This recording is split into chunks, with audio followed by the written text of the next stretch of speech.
Isaiah chapter 40 from verses 12 to 28. Hear the word of the Lord. Who has measured the waters in the hollow of his hand, and marked off the heavens with a span, and closed the dust of the earth in a measure, and weighed the mountains in scales and the hills in a balance? Who has measured the Spirit of the Lord? Or what man shows him his counsel? Whom did he consult? And who made him understand? Who taught him the path of justice, and taught him knowledge, and showed him the way of understanding? Behold, the nations are like a drop from a bucket, and are accounted as the dust on the scales. Behold, he takes up the coastlands like fine dust. Lebanon would not suffice for fuel, nor are its beasts enough for a burnt offering. All the nations are as nothing before him. They are accounted by him as less than nothing, and emptiness. To whom then will you like God? Or what likeness compare with him? An idol. A craftsman casts it, and a goldsmith overlays it with gold, and casts for it silver chains. He who is too impoverished for an offering chooses wood that will not rot, and seeks out a skilled craftsman to set up an idol that will not move. Do you not know? Do you not hear? Has it not been told you from the beginning? Have you not understood from the foundations of the earth? It is he who sits above the circle of the earth, and its inhabitants are like grasshoppers, who stretches out the heavens like a curtain, and spreads them out like a tent to dwell in, who brings princes to nothing, and makes the rulers of the earth as emptiness. Scarcely are they planted, scarcely sown, scarcely has their stem taken root in the earth, when he blows on them, and they wither, and the tempest carries them off like stubble. To whom then will you compare me, that I should be like him, says the Holy One? Lift up your eyes on high and see. Who created these? Who brings out their hosts by number, calling them all by name, by the greatness of his might, and because he is strong in power? Not one is missing. May the Lord add his blessing to the reading of his holy word. Faith is believing things when common sense tells you not to. Do you believe that? Think about it. Is that what faith really is? Is it contrary to common sense? You have to believe like that against common sense in order to have, and the quote goes on to say, kindness and joy and love and all the other intangibles. Is that true? Well, that depends on what or who you believe in, I guess. If you believe in something that can't be proven, that isn't even true, then sure. Faith is a leap in the dark. It's against the facts. It's in defiance of reality. But what if what you believe in is real? Do you have to defy common sense then? Well, then you better know who you believe in and what he's like. Well, that quote, by the way, on faith is from the beloved Christmas classic, Miracle on 34th Street. It's a charming movie in many ways. It protests against consumerism, what he calls commercialism in the movie, against the cold life of the agnostic who doesn't believe in anything, just in making money, living for what you can see. Don't believe in anything unless it can be proven to him or actually to her in that case of that movie. How life has to be more about than just simply dollars and cents, about making profits, about getting ahead, about the stuff that you can buy in a department store or now online. There has to be intangibles, kindness, joy, and love. And they only come through faith. Well, so far so good, you might think. But in the movie, rather than faith in God, the faith is in Santa Claus, and particularly in one man's claim to be Santa Claus, which makes the quote really weird, especially in the context, as in the movie, of a trial, because the character who says it is a lawyer who is defending his client's claim to be Santa Claus, and as a lawyer, you'd think he'd want to make his case on the facts, right? Here's the facts that prove that my client, Kris Kringle, really is Santa Claus. Instead, he says, in a very unlawyerly-like way, well, you just have faith. Faith, of course, in what? You're saying he is a certain person, and you should be able to prove it. But he says, but no, just believe. Of course, by talking about faith, and that faith in this one being the source of kindness, joy, love, and other intangible spiritual things, he gives away that here in this movie, Santa is a kind of stand-in for God. The movie is about faith in God, or at least it is like faith in God.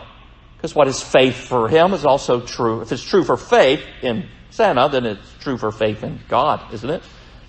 Here, Santa Claus is being like God. He's wholesome, he's moral, he's about kindness, joy, and love, and all the other intangibles. The kind of things that many Christians today would insist that we need more of. Be positive, encouraging all the time. Just like this cynical, down-to-earth businesswoman in the movie is agnostic about Santa Claus. So the film is trying to winsomely persuade agnostics out there in the world, these cold, soulless people just living for money and what they can put their hands on, trying to persuade them on the value of faith. But faith in what? Now, someone whom common sense tells you that you shouldn't believe in. Although it may sound positive and uplifting, it communicates something about the one we believe in. It says that God, like Santa, can't be proven. He's a source of good feelings, of sentimentality. He's an incentive to be nice, to have joy and love and peace and all that. He's a motivation to have all the other intangibles. And so even if common sense, whatever that is, says not to believe, well, you should anyway. What's Father God like? Well, he's like Father Christmas, the traditional English character who was a predecessor to Santa Claus. What's Jesus like? Well, the God the Son. What's he like? Maybe he's not fat and old, but otherwise he is, in the imagination of many people in our culture, many people around us, he is a kind of a jolly gift bringer. One of the most, I think, popular, I haven't seen like a poll or anything on it, but it looks like one of the most popular images of Jesus these days is kind of a Jesus, kind of looks like a nice surfer dude with a nice pruned beard, and he's laughing. That's many people's image of Jesus. Kind of a younger version of Santa in a way, isn't he? After all, he's a jolly gift bringer. He's saying stuff for the little children and letting them climb onto his lap, making a list of who's naughty or nice. But practically everyone is really one of the nice ones. Let's be real. I mean, he says he's making a list of the naughty and nice, but everyone really gets a gift. I mean, have you ever heard of Santa actually giving out a lump of coal to some kid? Threatened, but it's never done, as far as I can tell. This is what God is like to most people, gearing up for Christmas right now in this culture all around us. That's what they think. He's a generous rewarder, nearly everyone, somewhat supernatural, like Santa, able to fly with a reindeer, but not overwhelmingly so. He's a legalist who rewards according to good behavior. Because that's what the naughty and the nice thing is. That's called legalism in theological terms. But in the end, he's a legalist with very low standards. Since in the end, almost everyone gets rewarded. Someone who helps keep the kids nice. He's a projection of our folk religion's idea of God. That is the culture's doctrine of God. What's God like? Well, the culture says he's like this jolly old man in a red suit. But what's he really like? What do you compare him to? We see that here in Isaiah chapter 40 in 5 parts. First, immensity. Second, triviality. Third, similarity. Then simplicity. And finally, analogy. What's he like? We see the immensity of God. Isaiah is asking rhetorical questions to begin with. We kind of sang those in that Behold Our God song, paraphrased right from this passage. Questions about who God is, and they each have an obvious answer in them, is to get you to think. Think how enormous God is compared to us. And verse 12, who has measured the waters in the hollow, that's the cupped palm of his hand. Who has done that? Well, not Baal, not the Assyrian gods, whom the Assyrians thought were superior to the Lord. Certainly not Santa Claus. Who is so immense, so far beyond us, that to measure out all the oceans and the lakes and the rivers in the world, he just kind of put a few drops in the palm of his hand. He said, yeah, that's enough for planet Earth. Who did that? Of course, the Lord, who created it all. Who else could do it? Well, no one. He is in a class by himself. Who marked off the heavens with a span in verse 12? A span is the length between the tip of your thumb and the tip of your little finger. So it's your hand breadth, your hand fully extended. The heavens, he means the universe. He measured it. God measured the universe with his hand. And notice only one span. It says he measured the universe with his span, that singular span, not multiple spans. There's just one. All the universe, 94 billion light years wide. I had to look that up. A light year being 5.88 trillion miles. So, get the length of the universe is 94 times 5.88 trillion miles. And that fits within the handbreadth of God. That's the tip of his thumb to the tip, or at least it fits in there. It's tip of his thumb to the tip of his little finger. Of course, that's incomprehensibly immense. We can't even imagine 1 million miles. Certainly not 1,000 million, which is 1 billion. Certainly not even 1,000 billion, which is 1 trillion. Then multiply that, 1 trillion, which we can't imagine anyway. Multiply that by 5.88, and then multiply that by 94. And that's how many miles fits in his hand. Just one hand breadth. Of course, this is beyond our comprehension. And that's just the point. The point isn't that God actually has a physical hand out there that's that big, as big as the universe. The point is that he's everywhere at all times. That he is right now 94 billion light years away, and he is just as present there as he is here. He who measured out the universe with just one hand cannot be measured by anything in the universe. Who else is like that? He enclosed the dust, I think it means all the dirt, the soil, the rocks, in a measure. He weighed at the mountains in scales, kind of like a gold dealer. Go to a gold dealer. He asks for an ounce of gold. He measures out the gold in a container. This probably contains exactly an ounce. I might put it on a balance scale. One side to God. So all the dirt and the rocks and the mountains and the hills of the whole earth on one side, and there's something on the other, keeping it balanced. Maybe his finger, like that. In verse 13, he was measured the Spirit of the Lord. And in Romans chapter 11, verse 34, and 1 Corinthians chapter 2, verse 16, Paul quotes this very verse as he reveals the gospel. And he's saying what the Spirit has revealed in the gospel is so great, who could have figured it out? Just philosophically. It came from the Spirit, the things of the Spirit in 1 Corinthians 2. Who could have thought this up from their own mind? For who has known the mind of the Lord? For the word mind there for Spirit in both Romans 11 and 1 Corinthians 2. Who has known the mind of the Lord? Who could have guessed this? Who has been his counselor? Who did he have to go to for advice to figure all this out? Who's advised him to come up with a gospel? Now, a tribal God who saves everyone in his tribe, his chosen nation. That's easy to imagine. The Assyrians thought that the Lord was just another tribal God. As they stood outside Jerusalem, mocking the Lord, all these other nations, they had their gods, they weren't able to, they listed them. All these nations, I don't even know who they are. He listed them. They weren't able to save their gods weren't able to save them. And your Lord is not going to be able to save you. He'll be no more able to save Jerusalem than all the other little tribal gods of the other little nations around that we've conquered. They mocked, and they found out the hard way when 185,000 of their troops were killed that the Lord isn't like that at all. A religious God who saves people, who gives them all they want. Who rewards sacrifices. He rewards money. You give money. He gives you something back. You do the ritual. He gives you what you want. That kind of God is as predictable as a vending machine. He's a blessing and cursing machine. You want a blessing? You put in the right rituals or the right donations. Put in the right coins of religion, the right rituals, the right church attendance, the right prayers or the donations. That out comes the blessing you want. It's easy. It's predictable. That kind of God is totally fathomable. You can measure him. You can figure him out. He fits in our religious containers. He follows our laws. One of Mary's nephews tried to talk her mother, his grandmother, out of confessing Christ. She confessed Christ basically on her deathbed just a few weeks before she died. And one of her nephews tried to talk her out of that. Had her talk her back into traditional Chinese religion with the argument that he has a religious God who works pretty well. His religious God works pretty well, he thought. When he prays, whatever he prays to, was it Buddha or the ancestors or whatever traditional god or all of the above, he gets what he asked for. He has a God who's like Santa Claus. He's a giver of gifts.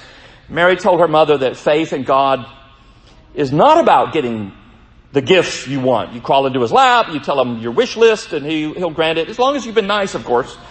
No, it's about forgiveness of sins and having a relationship with God, that Christ our Savior loves us, and he will one day restore all things, including our bodies, as we're about to die. And she nodded yes. And when you're on your deathbed, being offered a God like Santa isn't impressive. The true God isn't someone to be used to get the result you want, the trinket you want. He's someone you give your life to in awe and worship, like at the end of Romans 11, the beginning of Romans 12, after describing what the Spirit of the Lord has revealed in the gospel. Then in worship, you respond in worship. Who has known the mind of the Lord? He's so immense. Who has been his counselor? He doesn't need our advice. Who could have thought up this gospel? And then immediately you present your bodies as a living sacrifice, and you transform your mind so that no more are you trying to use God to get him to give you whatever trinket that you want, whatever thing on your wish list that you want him to do for you. But you humble yourself. You are humbled by how immense he is. What's he like? He's infinite in wisdom in verse 14. Whom did he consult?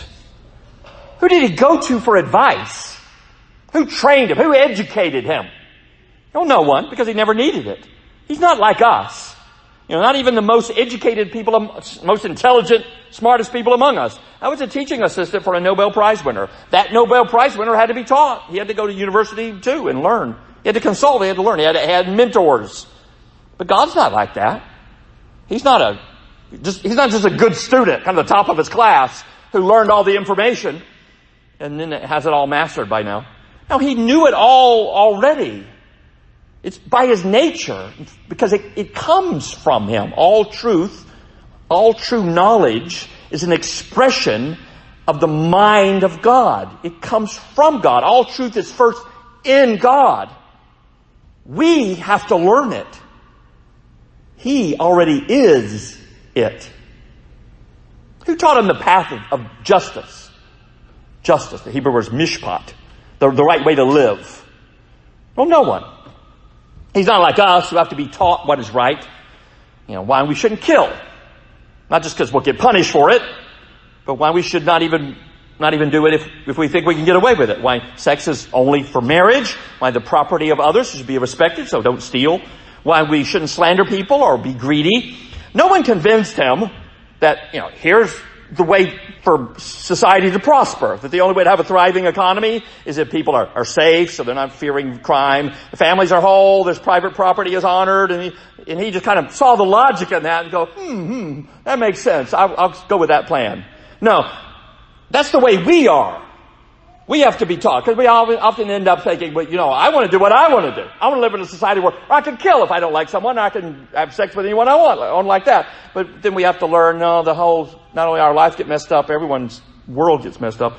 We have to be taught, but God's not like that. Those laws are expressions of who he is. They're a reflection of his character. When we learn the right way, we're learning about God himself. He's not like us who need to be instructed to get knowledge and need to be trained to get understanding. That's why we teach what the Bible calls the law, why we have Sunday school, and is part of why I'm doing what I'm doing right now. To teach, to train. You need to be taught knowledge and understanding so you know the right way, the way of justice. God is not like that. Knowledge and understanding are qualities God has. Expressions of his character. They are who he has always been. We're learning to become like him. He always is. Always perfect. He never has to learn or to grow. He's not like us. He's not in those ways. What's he like? He's infinite in wisdom. He's immense. What is the world like then in comparison to him? We're so impressed by it. They're tempted to be shaped by it, by what's popular. If it's popular, if so many millions of people believe it, it must be true. That forms us. Well, what's it like to him? It's trivial. Second part, the triviality of the world. Starting in verse 15. Behold, pay attention. Notice, compared to God, the nations are like a drop from a bucket. Imagine you go to a well or to a faucet, fill up a bucket. All the nations, all the people in the world, their wealth and their power, compared to God, are like one little drop sloshing out of a filled bucket. It's trivial. Not worth noticing. They are accounted as dust on the scales. You went to a gold dealer, ask him to measure out for you an ounce of gold. You wouldn't insist. First, you better clean those scales. I don't want to have to pay for that dust that's on the scales. Wipe it off. Afraid the dust is weigh it down.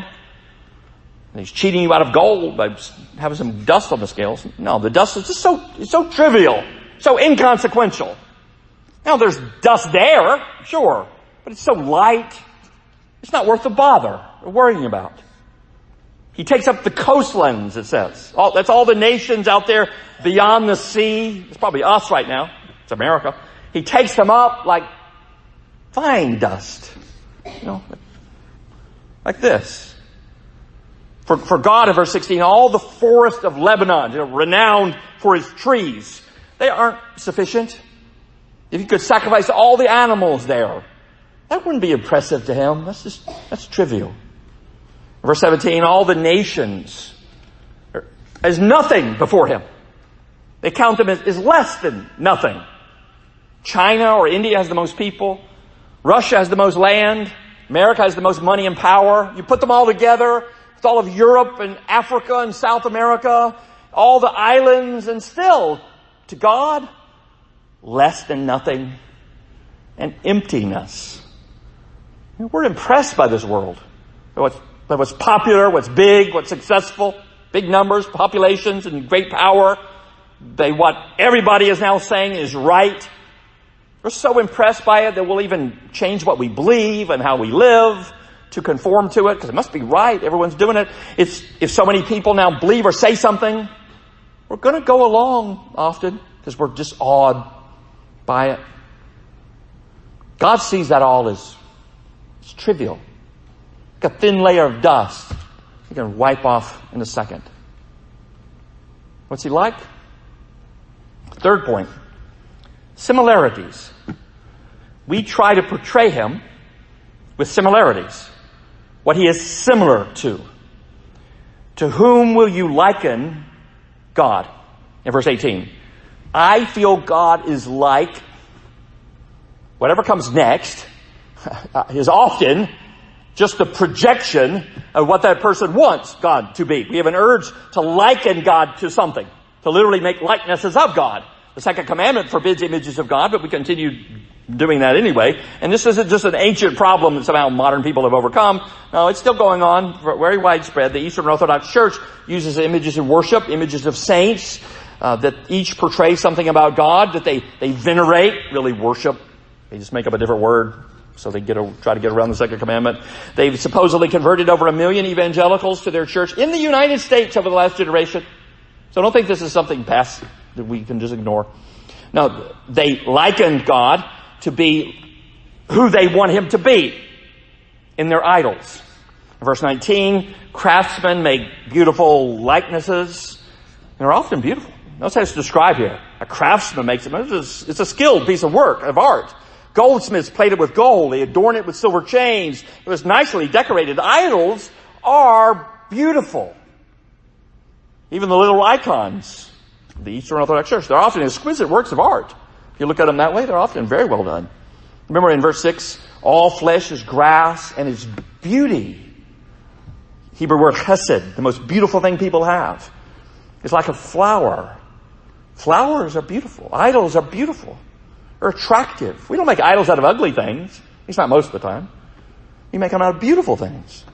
People make idols of what they think is beautiful. They make idols out of money. They're too committed to making money to be able to come and to worship the true God. They idolize the relationship. The relationship. That's a beautiful thing. They idolize it. Or the family. Family's a beautiful thing. They idolize it. If they're poor, like in verse 20, they choose a good solid chunk of wood, have a woodworker carve it, make an idol out of it, and make sure it's stable. Notice verse 20, to set up an idol that will not move. One that won't fall down. They think that this thing that's beautiful, that's carved with skill, that's solid, they think it's stable. So it's worth living for. So they worship it. And today we worship it, whatever it is, our money, our leisure, our pleasure, our sports, our family, the relationship. We worship it with our time. We're so committed to our business, the income that we can get. So we have to work and we can't go to church. We think that's stable. We can build a life on that. Our God is whatever we think is stable. What we think is worth sacrificing everything else for. What we can build everything else on. Note that. Our God is what we think is stable. What we sacrifice for. What we think we can build on. We think our money is stable. That we can build our lives on it. And so we'll work, we'll do whatever we can to get more of it, even at the cost of worshiping God, of the church. If we think our family is stable, something we can build our lives on, we'll sacrifice even the Lord for it. Maybe that's the real reason we're making money. Not necessarily because we're greedy, but because we want to make money for the family. And so we're family worshipers. And so we'll create a God in our imagination who is similar to us, who gives us what we want. Money, family, the relationship. We try to make a God with similarities to us. And that's what an idol is. But that's not what God is like. What's he like? Fourth point. Simplicity. Be amazed at the simplicity of the answers. Do you not know? Somebody asks you that. Do you not know? Don't you know? They're not really asking you a question. They're trying to tell you, you know this already. I'm trying to remind you of something you already know. In verse 21, do you not know? It's a rhetorical question, meaning that we already know the answer.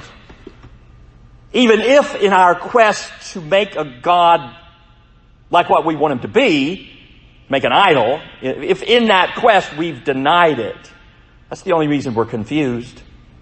But we know. It's obvious. It's common sense. It's only when we try to make a God to serve us, a God in our own image, who'll give us what we want, then when we've done that, then we realize, well, that doesn't really make any sense, does it? It's against common sense. That the God out there is all about me and getting me what I want. Doesn't make much sense, does it? And so we say that we've got to believe in this self-made God, our idol. We've got to believe in him anyway. Faith is believing when common sense tells us not to. Really, why is that? Why is common sense telling us not to believe in this thing, this God that we believe in? We say that because it's common sense that the creator of the universe doesn't exist to give us our wish list, does he?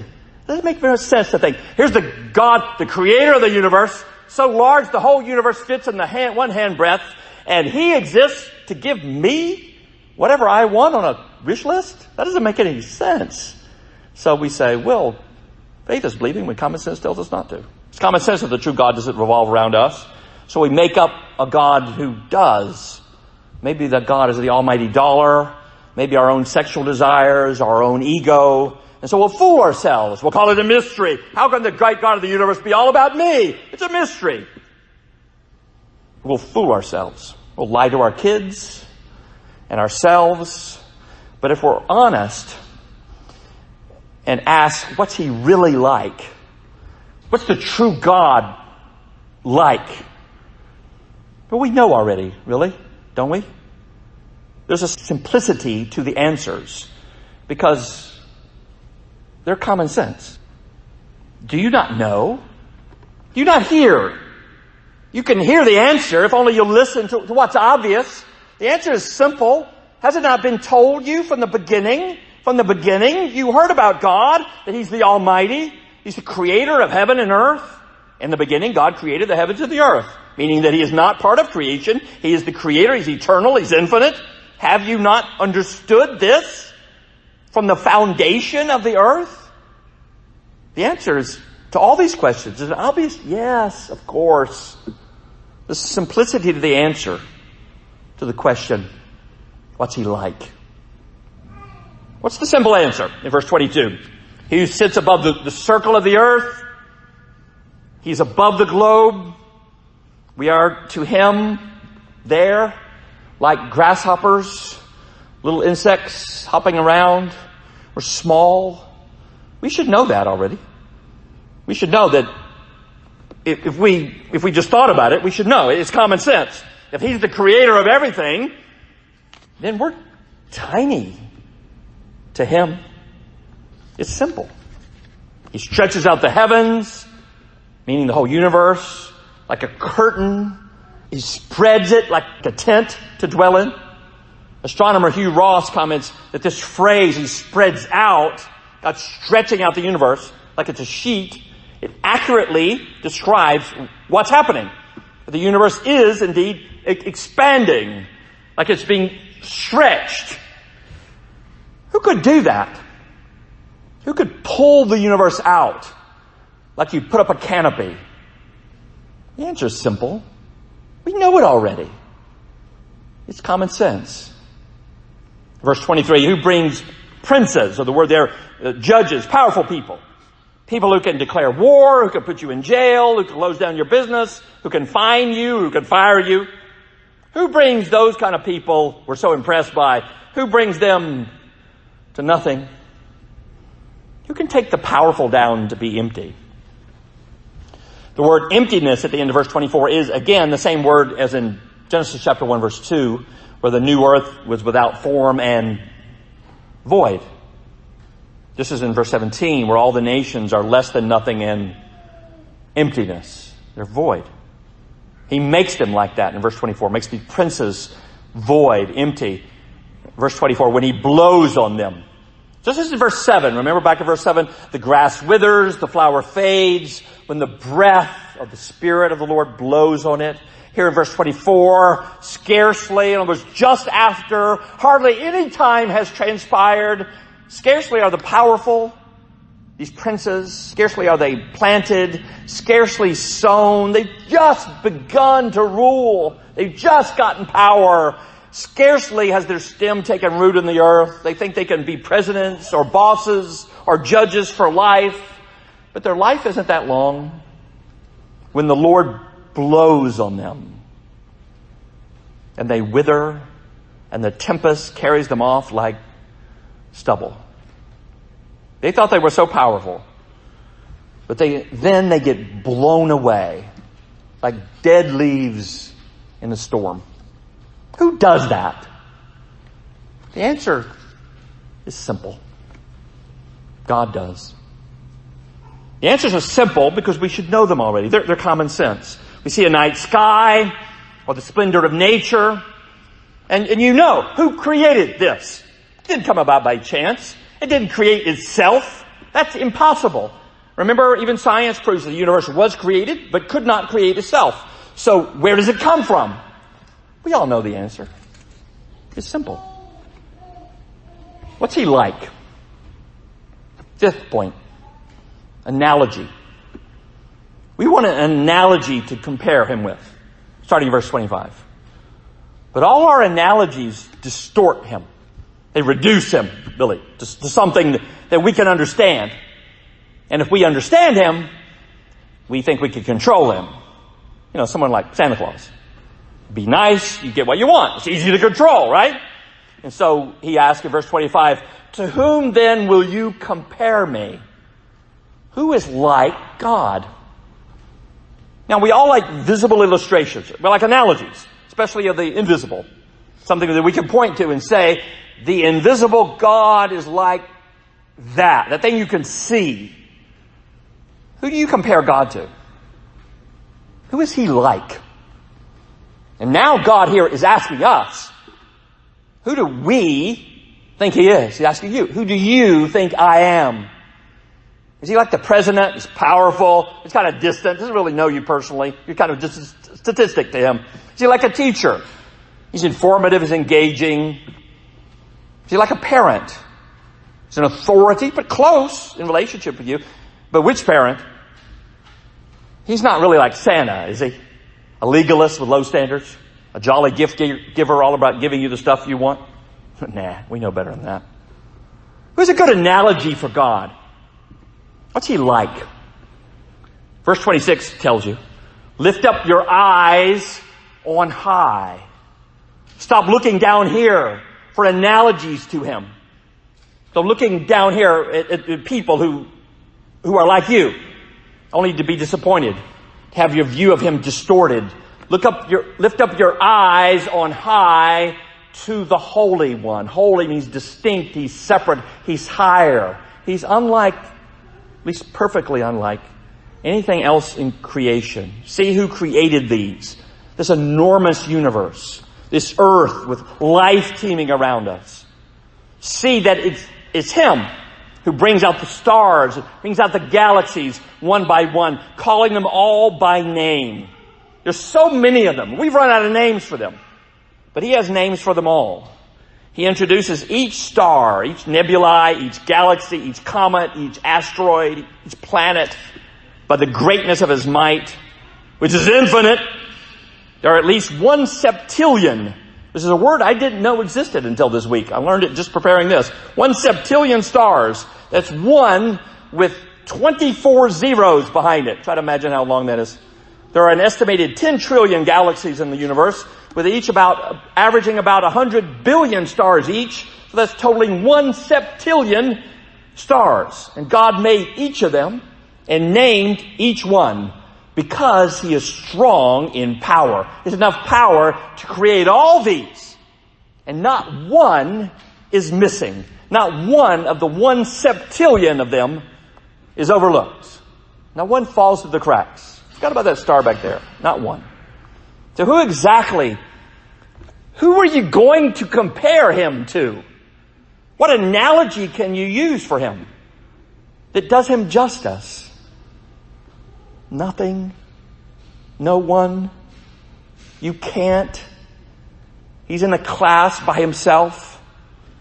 So we, like Job, at the end of Job, sit back, stunned, quietly, in silence, overwhelmed.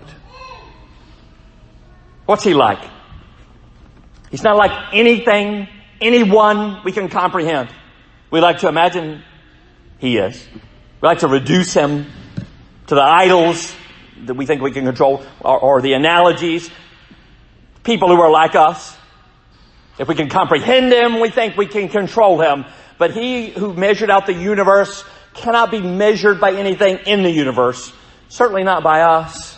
We grasshoppers. What's he like?